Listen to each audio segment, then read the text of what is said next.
அஸ்ஸலாமு அலைக்கும் வரஹ்மத்துல்லாஹி வபரகாத்துஹு. அன்பிற்குரிய சகோதரர்களும் சகோதரிகளும், மனிதனுடைய வாழ்க்கையில் எத்தனை வார்த்தைகள் வந்தாலும் ஒரு முஃமினின் நாவிலிருந்து அதிகமாக வெளிவர வேண்டிய வார்த்தை அல்ஹம்துலில்லாஹ் என்பதுதான்.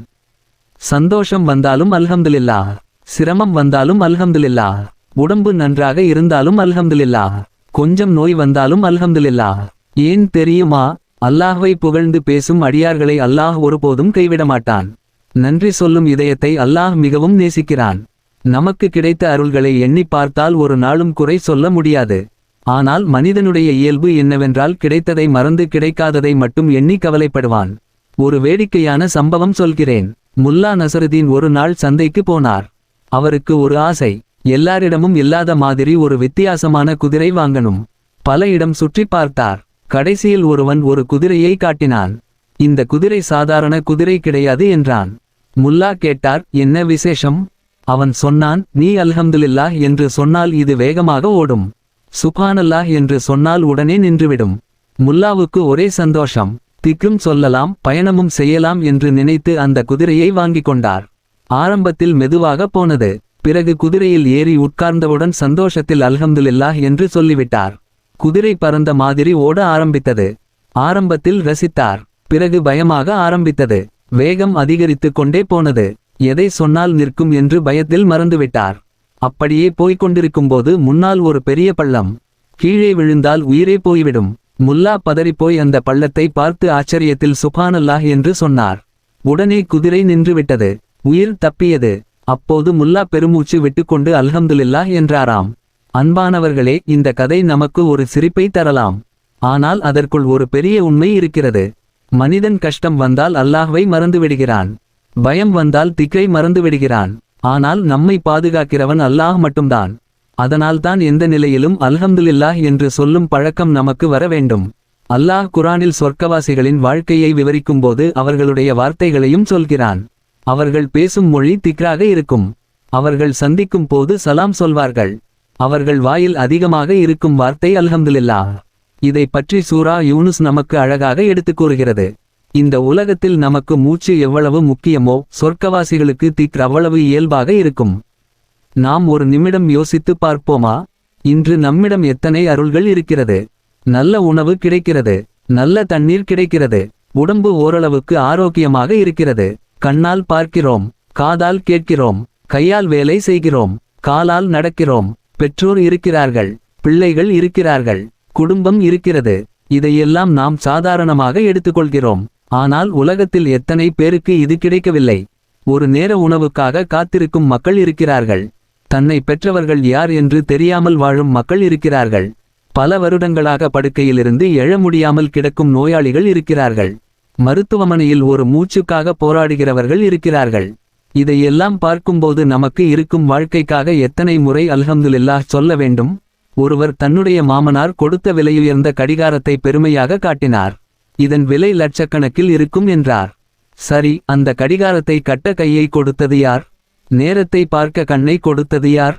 அதை புரிந்து கொள்ள அறிவை கொடுத்தது யார்? அல்லாஹ் தானே. அப்படியிருக்க ஒரு கடிகாரத்துக்காக மனிதனுக்கு நன்றி சொல்கிறோம். ஆனால் வாழ்க்கை முழுவதையும் கொடுத்த அல்லாஹ்வுக்கு எத்தனை முறை நன்றி சொல்கிறோம்?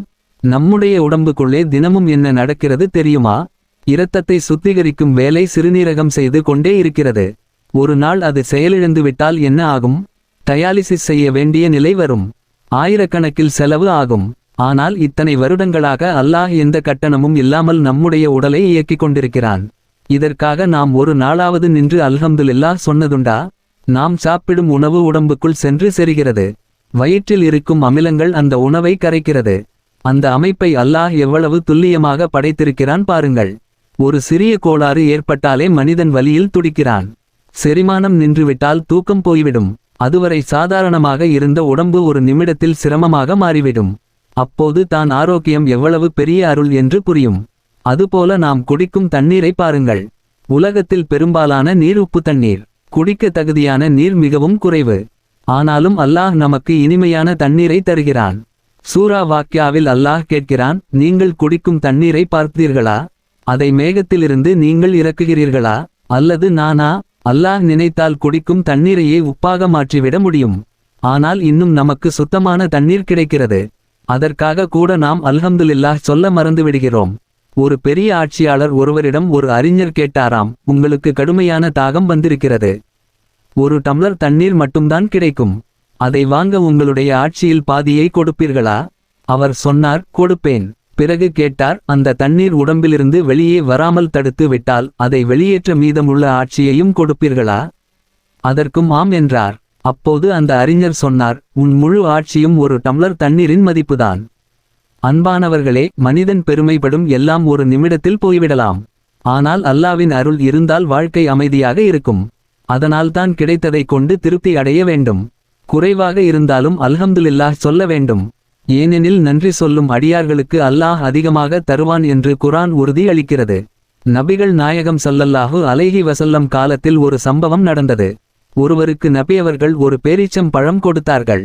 அவர் அதை சாதாரணமாக நினைத்து திருப்பி கொடுத்துவிட்டார். இன்னொருவர் வந்தார். அவருக்கும் ஒரு பேரீச்சம் பழம் கொடுத்தார்கள். அவர் அதை மிகுந்த மரியாதையுடன் வாங்கிக் கொண்டார். அல்ஹம்துலில்லாஹ் என்றார். உடனே நபியவர்கள் அவருக்கு பெரிய அளவில் பரிசு கொடுத்தார்கள். ஏன் தெரியுமா? கிடைத்ததை சிறியது என்று பார்க்காமல் நன்றியோடு ஏற்றுக்கொண்டார். இதுதான் ஒரு முஃமினின் பண்பு. கிடைக்காததை எண்ணி அழுவது இல்லை, கிடைத்ததை எண்ணி அல்லாஹ்வுக்கு நன்றி சொல்வது. இன்று மனிதர்கள் சந்திக்கும் பெரும்பாலான மன அழுத்தத்திற்கு காரணம் ஒப்பீடு. அவனிடம் இருக்கிறது, எனக்கு இல்லை. அவன் முன்னேறிவிட்டான், நான் இல்லை. இந்த எண்ணங்கள் தான் அமைதியை கெடுக்கிறது. ஆனால் அல்ஹம்துலில்லாஹ் என்று வாழ கற்றுக்கொண்ட மனிதன் மனநிம்மதியோடு வாழ்வான். யாராவது எப்படி இருக்கீங்க என்று கேட்டால் உடனே குறைகளை பட்டியலிட ஆரம்பித்துவிடக்கூடாது.